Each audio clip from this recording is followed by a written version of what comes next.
Los objetivos de este proyecto de ley son muy simples. Valorar y reconocer el esfuerzo y el mérito como algo legítimo, devolverle a nuestros padres y apoderados su derecho preferente a elegir la educación de sus hijos. Permitir que los padres y apoderados voluntariamente puedan hacer aportes para mejorar la calidad de la educación de sus hijos. Y finalmente, dar más libertad y flexibilidad para que los que están en la industria de la educación de nuestros niños y jóvenes puedan desarrollar con mayor libertad y flexibilidad sus proyectos educativos. Es que la concepción ideológica de la derecha, a mí no me sorprende que nuevamente el presidente señale a la educación, antes era como un bien de consumo, hoy día la señala como una industria.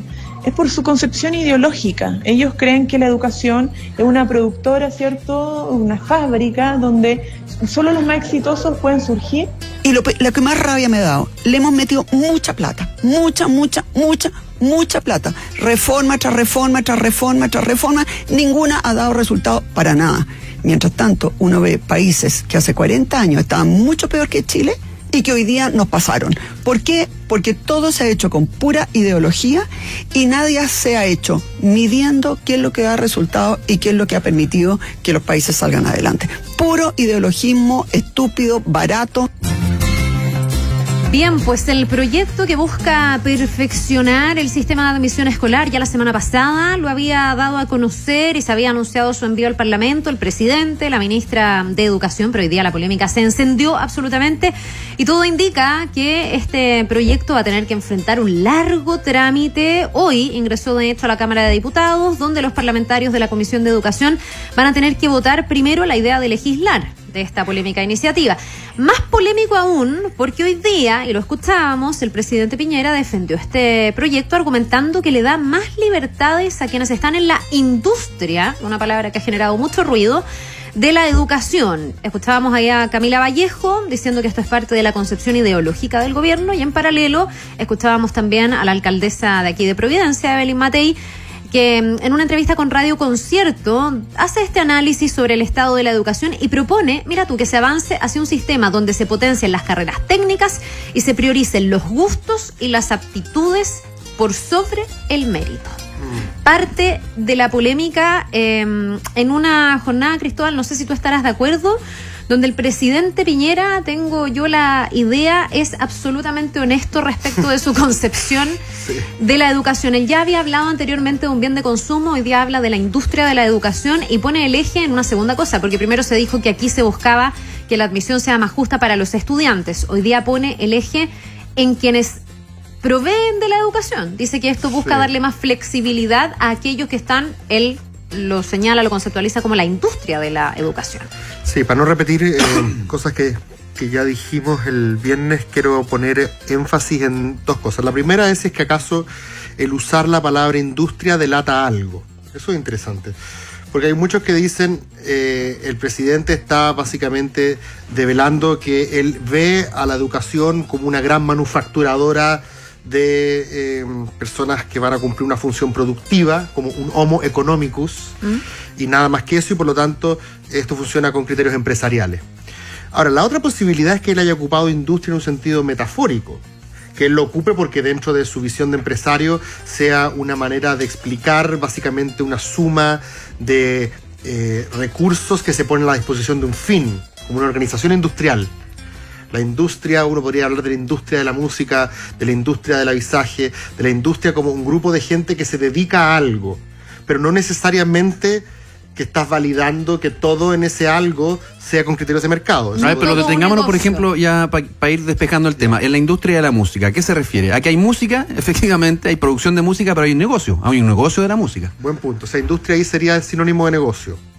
De las dos cosas. Es que la música hay creación, puede ser el pero arte, con un negocio. Claro. O puede ser el negocio. La educación puede ser llevada a ese terreno. ¿Conviene que una sociedad vea la educación como un negocio?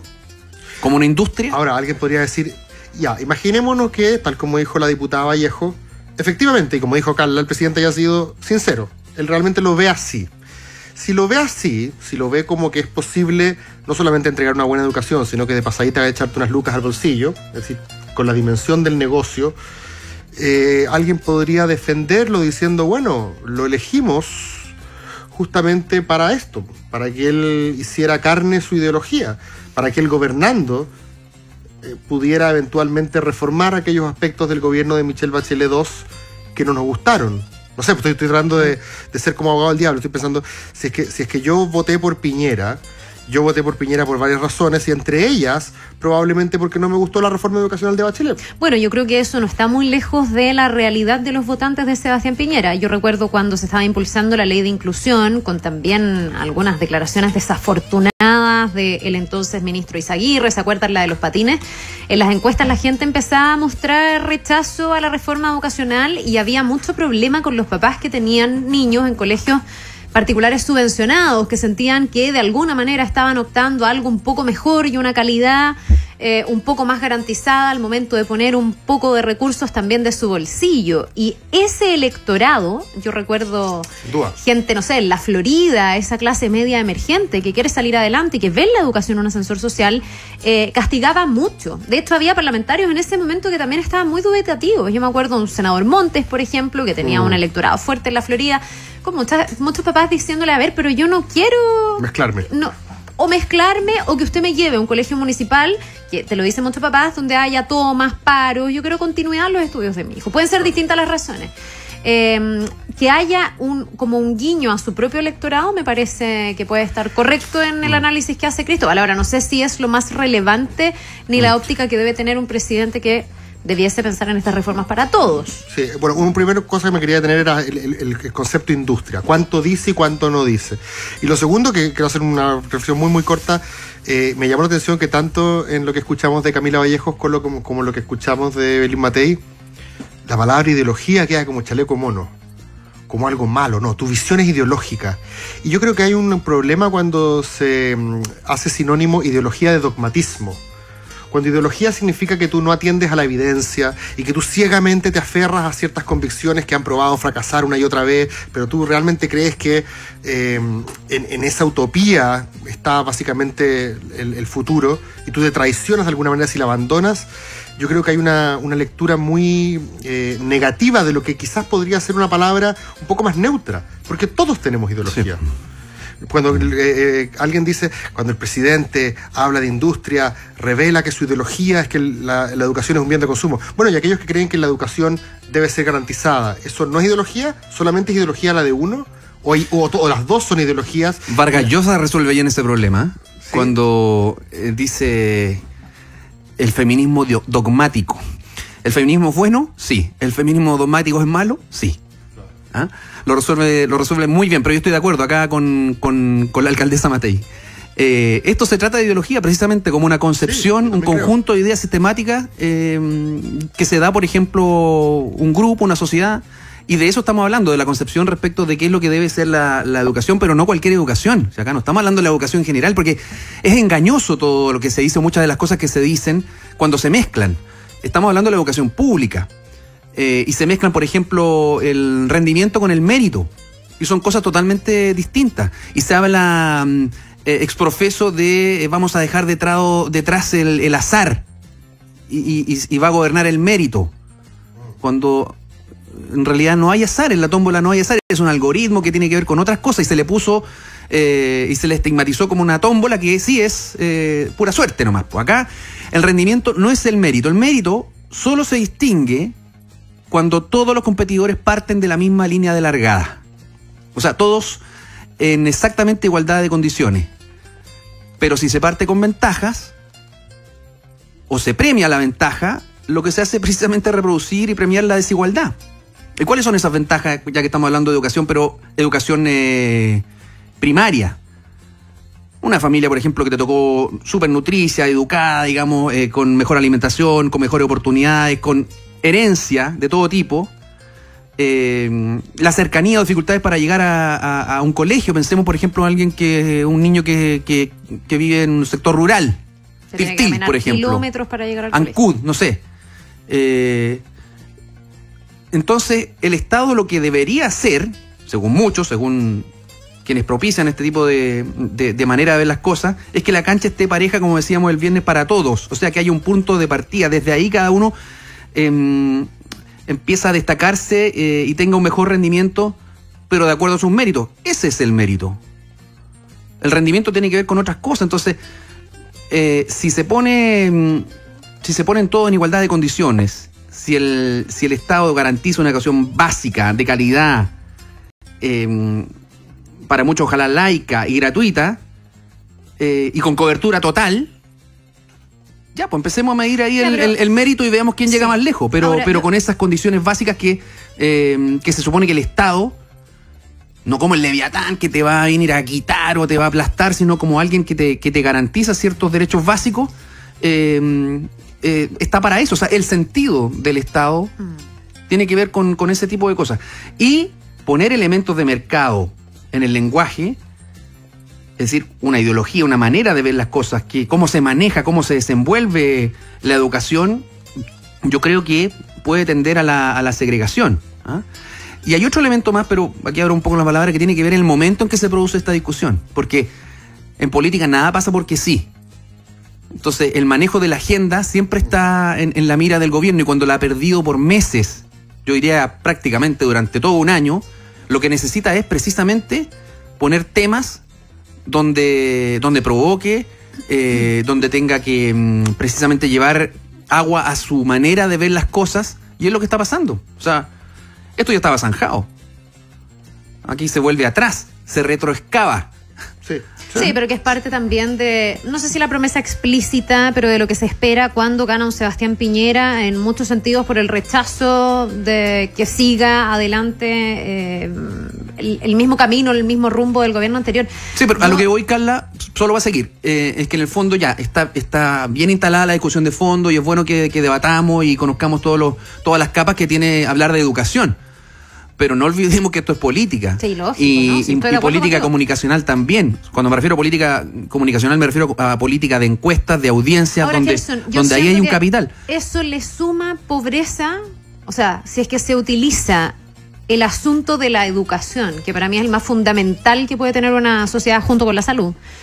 Si se utiliza para desviar, no sé si el gobierno lo hace o no lo hace, pero si se utiliza para desviar la atención, siento que solo empobrece un debate que yo considero que ha sido del todo pobre en el gobierno anterior, en este gobierno, y por años en Chile. Y aquí me quedo con el punto de Cristóbal, porque claro, la ideología puede ser buena o puede ser mala. La ideología te puede llevar a avanzar o te puede llevar a quedarte donde estás o incluso retroceder. Y yo siento que cuando tú no has sido capaz, por lado y lado, de llegar a una reforma sustentable en materia de educación que trascienda al gobierno de turno, lo que estás demostrando es que cada lado se ha quedado con su ideología. Que no hay una política de Cuando Estado. Sebastián Piñera habla de la industria de la educación, y cuando Nicolás Izaguirre dice que hay que sacar los patines, para mí es un equivalente en nivel de ideología. En vez de sentarse en su momento ambos a decir, a ver, ¿cómo vamos a garantizar una reforma a la educación que dure los próximos 20 años con las revisiones que hay que hacer en un mundo que avanza tan rápido como ahora? Porque nada dura hoy día inflexiblemente 20 años. Pero ¿por qué en el gobierno anterior, cuando se instaló, y yo creo que fue una gran oportunidad el tema de la educación, no se partió todos juntos pensando cómo fortalecer los colegios del Estado? ¿Por qué no se pensó en cómo hacer que la educación pública desincentivara la educación particular subvencionada a la educación pagada? Insisto, hay papás que nos escuchan que pagan 150, 290 y tienen 1, 2 o 3 hijos y que tienen que gastar gran parte de su presupuesto. Si a esos papás tú les ofrecieras un colegio cerca de su casa, porque supongamos que en todas las esquinas o en todos los barrios hay buenos colegios, de buena calidad, donde le van a entregar competencias mínimas, te aseguro que muchos de esos papás que defendían el copago hubiesen dejado de pagar esa cantidad, de gastarse la vida, y pondrían a sus hijos en colegios públicos. Pero ese trabajo no lo ha hecho nadie. En el gobierno pasado hablamos de los fierros, de la infraestructura, de los sostenedores, poco de la calidad. Y ahora, en este nuevo esquema, a mi juicio también súper ideológico, en el sistema contrario, estamos viendo cómo deconstruir lo que se construyó. ¿Y a qué vamos a llegar? Al punto cero. A que se instaló algo, ni siquiera lo alcanzamos a evaluar, llega otro gobierno y lo cambia. Así no avanzan los países. Finlandia, Singapur, Corea del Sur, todos los países que han avanzado en materia de educación lo han hecho gracias a una clase política que se pone de acuerdo en estándares mínimos. Si aquí tú vas a estar atrapado por tu ideología y no te vas a poner de acuerdo en lo mínimo, que por último es cuál es el desarrollo productivo que Chile necesita. Bueno, partamos por ahí.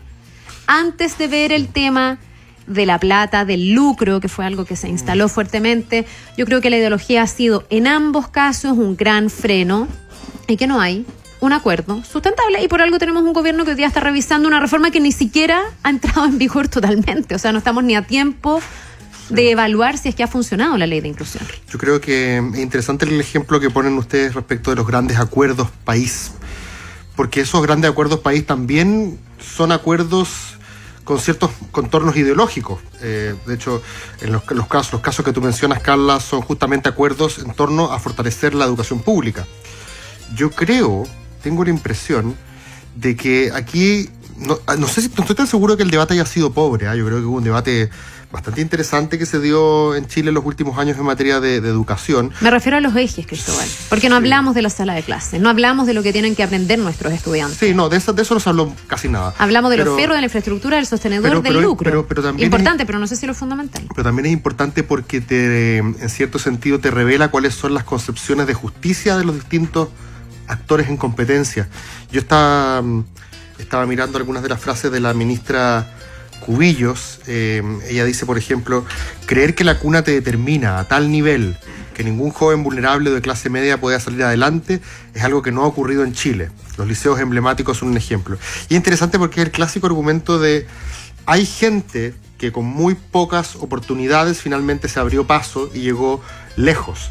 ¿Y ustedes se acuerdan de la corta campaña presidencial de Lawrence Goldburn? Sí. La UDI le alcanzó a hacer un viral que se llamaba Es Posible. Porque claro, él venía de un colegio emblemático. Y él contaba su historia. Y lo interesante es que la narrativa que se cuenta es un Goldburn que nace en un colegio con número, o sea, que nace, en Maipú, creo que era, después va a un colegio con número, su papá era ferretero, después se va al Nacional.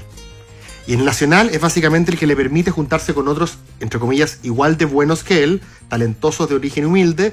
Después entra a Ingeniería en la Chile, después se va a hacer a estudiar afuera, vuelve, gerente general, ministro, pum, presidente.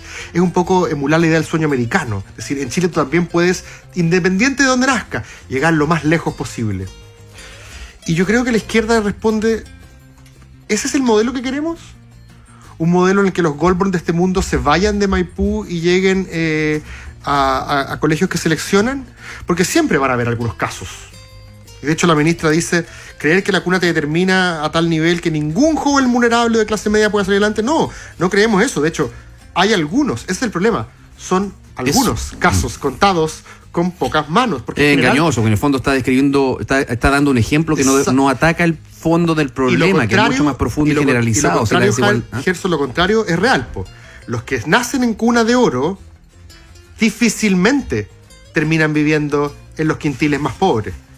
O sea, por favor, cuéntame un caso. Yo por lo menos que vengo de un colegio particular pagado, el mismo donde Izaguirre dice que estaba lleno de idiotas. Los únicos casos salvo cuando te rentaste la droga. Menos tú, Cristóbal, menos tú. Los veo, y hasta los que eran efectivamente los más porros, por prestarle ropa a Izaguirre en esto, y no me quiero ir en mala con mis compañeros de curso. Pero es cierto que las redes que te da y el capital cultural que te da haber nacido en un sector privilegiado, básicamente te inmuniza, salvo que sea un patán. Básicamente no te hace caer, porque ahí ya no hay, porque el mérito, si te fijas, la meritocracia sirve para decir que el mejor de los pobres le va a dar un espacio en un emblemático. Pero si, imagínate, tú le dijeras a la clase más alta en Chile que el mérito también funciona para abajo. Es decir, que los más porros de los colegios cuicos también bajen. Que así debería funcionar si la movilidad social fuera para los dos lados. Pero eso no pasa. Entonces, a mí no me basta con que la ministra diga que algunos llegan para adentro. Lo que sí me parece que es interesante y muy cortito, y que no lo analizamos, pero me parece que es interesante cuando hablamos de industria, y tú lo mencionaste, Carla, la pasada, por primera vez el presidente pone el eje en lo que podríamos llamar la libertad de asociación de los colegios para discriminar. Y eso no había pasado tanto en el último debate. El presidente, y con su ministra, dice, la admisión justa da más libertad a los que están en la industria de la educación, pero en paralelo a eso, dice el sistema actual, esta parte es importante, el sistema actual dice, es ciego al mérito de muchas familias, y ocupa el mérito de familias. Porque nosotros ya nos pusimos de acuerdo el viernes en que no vale hablar del mérito de un niñito de 10 años, cuando en el fondo a esas alturas mérito es básicamente con lo que venís de la cuna, ¿cierto? Eso quedamos más o menos de acuerdo. Pero ella cacha cómo cambia el argumento. Dice, el sistema actual es ciego al mérito de muchas familias, no de muchos niños, el mérito es de las familias. Y después dice, creer que solo debe reconocerse en los colegios particulares pagados es una injusticia. La educación es un derecho y el reconocimiento al esfuerzo también lo es. Pero al referirse a las familias, cambia el eje y básicamente transforma en mérito del hijo el esfuerzo de ese papá que se saca la cresta taxiando en la noche para tener las 20 lucas más del copago. ¿Me explico? O sea, sí, perfecto. Pasa por mérito del hijo el esfuerzo del papá de hacer unas lucas extra para ponerlo en un colegio. Le haría una pregunta a la ministra, ya que tanto acuñamos la palabra mérito. ¿Qué pasa con...? Porque estamos hablando mucho del mérito de los hijos y de sus familias. ¿Y qué pasa con el mérito de los colegios? ¿Cuál es el mérito de un colegio particular pagado que descrema en la entrada y se queda con los potencialmente mejores alumnos, que cuando tú lo comparas con un colegio público de Finlandia está muy al debe, pese a que acá es lo mejorcito que hay? Sí. ¿Y cuál es el mérito de un colegio que tiene alumnos vulnerables a los que logra sacar adelante? Niños que tenían mucha dificultad y que pese a las dificultades, por profesores abnegados, por colegios inclusivos, que están dispuestos a seguirle el ritmo a sus alumnos y no solo meter pelotas en cajas, y al revés, respetar la autonomía y el individualismo de cada niño, los sacan adelante. Sí, ¿quién tiene más mérito? Lo que pasa es que ahí estamos hablando de casos, en todos los casos, todo lo que hemos descrito acá son casos. Casos de esfuerzo, casos de mérito, casos de farreo. Pero lo que debe tender el Estado, a mi entender, es precisamente garantizar que la cancha sea pareja, nada más que eso. Y de ahí, bueno, cada uno puede gastar más plata aquí y acá, da lo mismo, pero las condiciones básicas, la igualdad de condiciones, en el punto de partida, de largada, la cuestión básica, es fundamental. Entonces, esa es la discusión, y empezar a meter elementos que son realmente engañosos, a mi juicio. ¿Ah? Se confunde a la ciudadanía cuando no se entregan los elementos básicos, no se discrimina bien los conceptos de discusión. Sí, tampoco queda claro exactamente qué es lo que propone este perfeccionamiento del sistema de admisión escolar. La ministra dice que, por ejemplo, no están tratando de reponer las entrevistas de los colegios a los padres, que lo que se va a reponer, o no reponer, sino que permitir, es que después de que alguien llegó y se tiene que matricular en un colegio, tú le puedes pedir información, pero no las entrevistas con las que tan odiosamente se selecciona. No queda claro si sería la vuelta del lucro. Hay un montón de cosas que no quedan claras y vamos a tener que ver cómo se va dando también el trámite de este proyecto. Bueno, dejemos argumentos para las próximas horas, los próximos días, próximas semanas y meses, y tal vez el año entero. Seguramente.